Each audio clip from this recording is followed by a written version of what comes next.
চুনারগঞ্জবাসী আপনাদের অনেক ভালোবাসি, মাধবপুরবাসী কলিজাতিকে ভালোবাসি। এই ভালোবাসার প্রতিদান রক্ত দিয়ে দিতে রাজি আছি, এই ভালোবাসার প্রতিদান ঘাম ঝরিয়ে দিতে রাজি আছি, এই ভালোবাসার প্রতিদান সুন্নতের জন্য প্রয়োজনে জীবন দিতে রাজি আছি।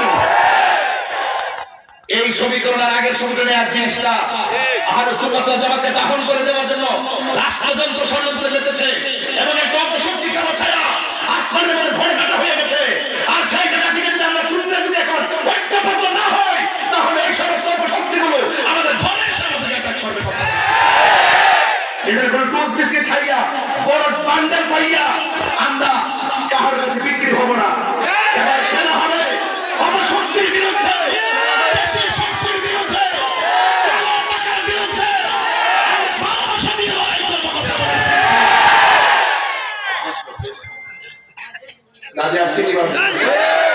আপনারা লক্ষ্মী হয়ে দিয়ে গেলাম। প্রতিদিন 3টা মাহফিল করি, আজকে দিনই করছি মাধবপুর বালেশ্বর, এখন করছি না এইটাই চন্দ্রগঞ্জের দিকে কাউরা কাউরা, আর এখন আসছে এখানে। আমি যে 3টা করে মাহফিল করতেছি, আজকে মাধবপুর সোনারগাঁ 3 মাহফিল, কালকে আবার কাশি মাহফিল আসে না নাই? বাস স্ট্যান্ড আসেনি? আসেনি? আসে না নাই? আসে আসে না নাই? আসে আসে না নাই?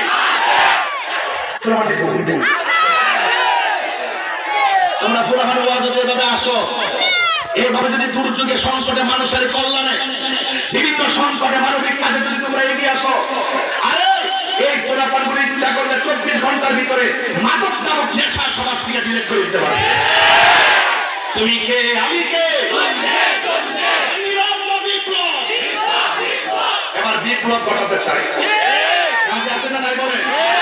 আল্লাহর কসম করে বলি, আমার হুজুর দীর্ঘ 50-54 বছর ধরে ওয়াজ মাহফিল করতেছে দেশে বিদেশে, এখনো পর্যন্ত কোন যুদ্ধামত কথা বলে তাদের জন্য এইভাবে বক্তব্য দেওয়ার প্রয়োজন নাই। এখন সময় এসেছে সুন্নিয়তের বিরুদ্ধে শুধুমাত্র ষড়যন্ত্র। যেই দেশে ওলি আল্লাহ ইসলাম এনেছেন, সেই ওলি আল্লাহদের 90টা মাজার ভেঙেছে, এর মানে প্রমাণ হয় ওই অপশক্তি যদি এই দেশে যদি রাজ কায়েম করে, তাহলে আমাদের সমস্ত মাজার খানকা মুকাম সুন্নিয়তের অস্তিত্বকে বিলীন করে দিবে। তাহলে এখন কি আমরা জবাব কি আর খানকায় বসে দিতে পারবো? লড়াই করে দিতে হবে। এবার লড়াইটা ভুলেতে হবে না, এবার লড়াইটা ফেরোতে হবে। কার কার রাজি আছেন হাত ধরে দেখাইতে হবে ইনশাআল্লাহ। তুই হাত দেখাই তো, এরা দুষ্কৃতি খেয়ে ফিরে যাওয়ার সম্ভাবনা আছে।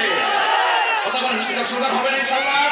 নারে তাকবীর, আল্লাহু আকবার, নারে সালাত, ইয়া রাসূলুল্লাহ, আহলে সুন্নাত ওয়াল জামাত জিন্দাবাদ জিন্দাবাদ, কুরআন সুন্নাহর আলো ঘরে ঘরে আলো, কিয়ামের আলো ঘরে ঘরে আলো, সংসদে আলো ঘরে ঘরে আলো, কিয়ামের আলো ঘরে ঘরে আলো। আল্লাহ কবুল করুন, আমিন। রাগ করছেন আমার সাথে?